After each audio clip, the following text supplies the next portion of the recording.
Сәлеметсіңдер ме балалар, бүгін біз 3-ші сынып 112-ші сабақты өтеміз. Бүгінгі сабақта жазбаша түрде қалдықпен бөлу тақырыбын өтетін боламыз.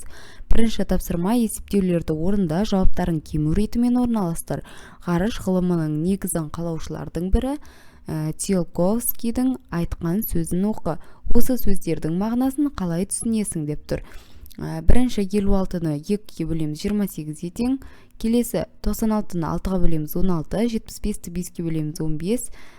Келесі 38-ді 2-ге бөлеміз 19, 84-ті 6-ға бөлсек 14 санына тең болады.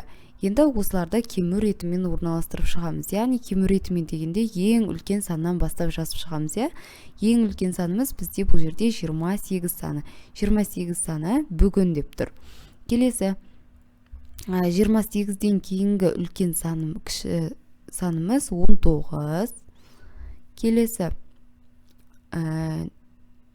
Келесі енді бізде 19, 19-дан алдын 16, келесі 15, келесі 14 саны. Сонда бізде бүгін мүмкін болмаған нәрсе ертең іске асуы мүмкін деген сөз шығады. Келесі тапсырма өрнекті баған түрінде жазып қалдықпен бөлуді орында. 679-ды 5-ге бөлеміз 135-ге тең болады. Бұл жерде 4 қалдық қалады. Енді оны тексеру үшін 135-ді 5-ге көбейтіп қалдыққа қосамыз. Сонда 679 саны, мына жердегі санымыз шықты. Міне. Келесі 949-ды 8-ге бөлсек 118, 5 қалдық қалады. Оны тексерсек 949 саны шықты. Енді қалған екі есеп дәл сол сияқты шығарылады. Енді келесі 537-ні 5-ге бөлеміз 107, 2 қалдық қалады. Тексеру үшін шыққан мәнді 5-ге көбейтіп қалдыққа қосамыз. Сонда 537 санына тең болады. Енді бізде қалған бөлу амалдарының барлығы дәл осы жолмен шығарылады, яғни шығарылып көрсетілген. Мына жерде өздеріңіз қарап шығарып көрсеңіздер болады. Егер түсінбеген сұрақтарыңыз болса, сообществоға жазып кетіңіздер. Келесі тапсырма шешуін баған түрінде жазып, есепті шығар. Конструкторда 338 бөлшек бар. 3 бала бөлшектерді бірдей мөлшерде бөліп алды. Қанша бөлшек қалды деп тұр. Бөліп алды 3 бала 338 бөлшекті, сонда қанша бөлшек қалады, соны табуымыз керек. Енді оны табу үшін бізде 338-ді 3-ке бөлеміз, сонда 112 шықты. Демек 3 бала осы 338, 3 бала осыны бөліп алу керек. Сондықтан 338-ді 3-ке бөлеміз, 112 болады. 112 және 112 бөлшектен сәйкесінше бөліп алады екен. Және де бізде мына жерде қалып қояды. 2 бөлшек осы жерде артық қалып қояды екен. Енді келесі тапсырма есепті шығар, шешуін өрнек түрінде жаз. Конструктордағы 3 қалтаның әр қайсында 112-ден бөлшек бар. Ғарыш кемесінің моделін жасау үшін 289 бөлшек жұмсалды. Қанша бөлшек қалды деп тұр. Болды 112-ден 3 қалта, жұмсалды 289 бөлшек, қалды қанша? 112-ні 3-ке көбейтеміз, 336-ға тең болады, одан азайтамыз 289-ды, сонда 47-ге тең болады. Демек, бізде 47 бөлшек қалды. Келесі тапсырма сызба бойынша есеп құрастыр. Ер адамдар және әйел адамдар суретте көрсетілген. Бұл жерде бізде суретте ғарыш айлағында жүр, ғарыш айлағында жүр. Бұл жерде енді әйелдер 50 және ер адамдар одан 9 есе артық. 9 есе артық. Сол кезде бізде ер адамдардың санын және де барлық бізде ғарыш айласына барлығы қанша адам болды, соны табуымыз керек. Бірінші ер адамдарды тауып аламыз. 50-ге 9-ды көбейтіп, сонда 450-ге тең болады ер адамдар саны. Енді әйелдер мен ер адамдарды қосамыз, сонда барлығы 500 адам барып қайтқан екен ғарыш айлағына. Келесі тапсырма есептерді шығар. А нұсқасы конструкторда 145 қара түсті бөлшек бар. Бұл ақ түсті бөлшекке қарағанда 40 дана артық. Конструкторда барлығы қанша бөлшек бар? Бұл жерде бірінші ақ түстегін тауып аламыз. 145-тен 40-ды азайтамыз, 40 дана артық. Бұл қара түсті артық деп тұр ақ түске қарағанда. Сонда ақ түс бізде 40 дана кем болу керек. Сонда 105-ге тең болады ақ бөлшек. Енді барлығын табу үшін ақ бөлшек пен қара бөлшектері санын қосамыз, сонда 250-ге тең болады.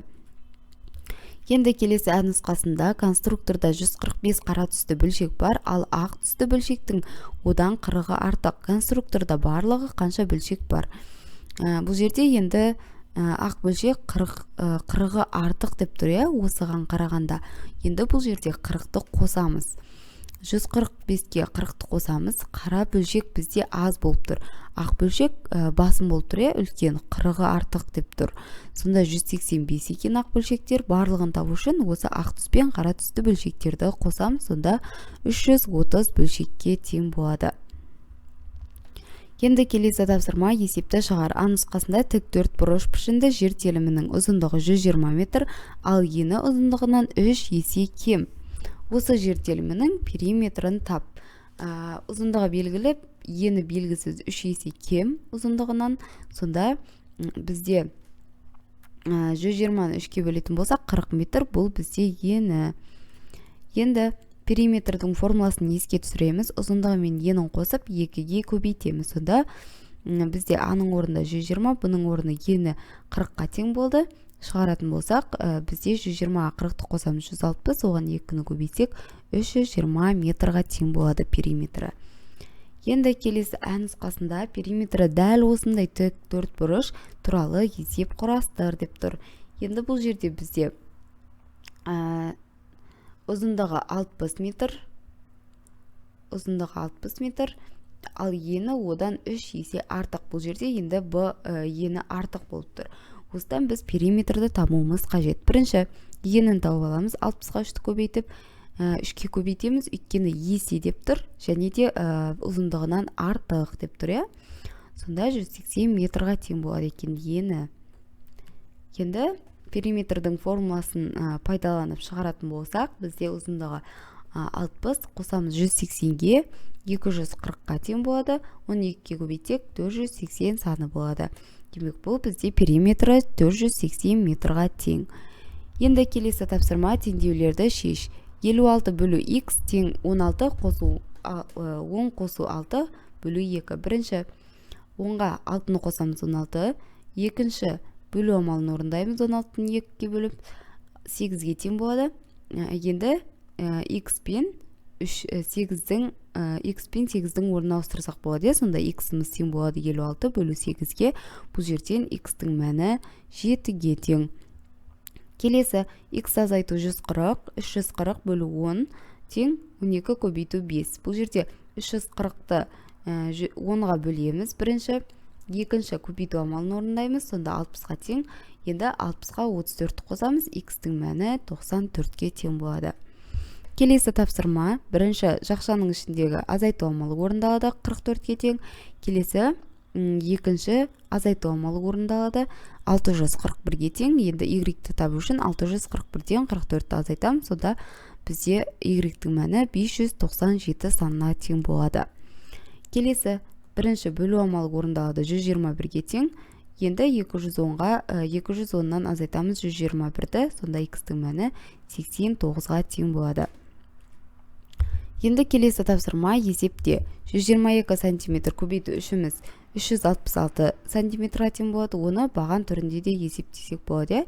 3 деп жүздікті көбейтеміз, жүздіктің астына жазамыз 6, ондықты көбейтеміз, ондықтың астына, бірліктің астына жазамыз. Енді келесі 248-ді 2-ге бөлеміз. 2, 1, 2, 4, 2-ден берсек 4, 8 түседі. Бұл жерде 4-тен береміз, сонда 8, 0.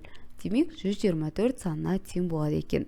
124 дециметрмен беріліп тұр, дециметрмен жазамыз. Келесі 682-ні 2-ге бөлсек 341 см, 639 метрді 3-ге бөлеміз 213 метр. Келесі 4 метр 45 см, қосу 4 метр 56 см. Бұл жерде метрді метрға, сантиметрді сантиметрға қоссақ 8 метр 101 сантиметрға тең. Оны біз мына жерде 1 метрде 100 сантиметр бар. Сондықтан да біз мына жердегі 100 сантиметрімізді 1 метр деп қабылдасақ болады. Сонда 9 метр 1 сантиметрға тең.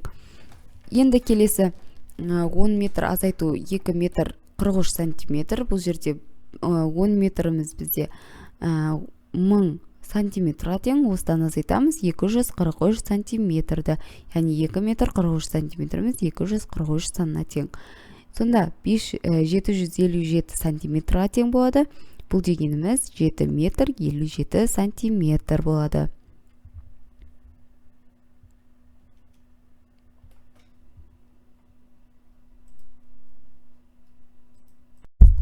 Енді келесі тапсырма атауын айтпай фигураны сипатта деп тұр. Бірінші фигура бізде кеңістіктегі фигура, яғни 6 жағы, 12 қыры, 8 төбесі бар. Әрбір жағы шаршыдан құралған, әрбір қыры кесіндіден және әрбір төбесі нүктеден тұрады. Келесі фигурамыз, яғни бізде шаршы, бұл жерде бізде барлық қабырғалары тең, тік, төртбұрыш деп атасақ болады.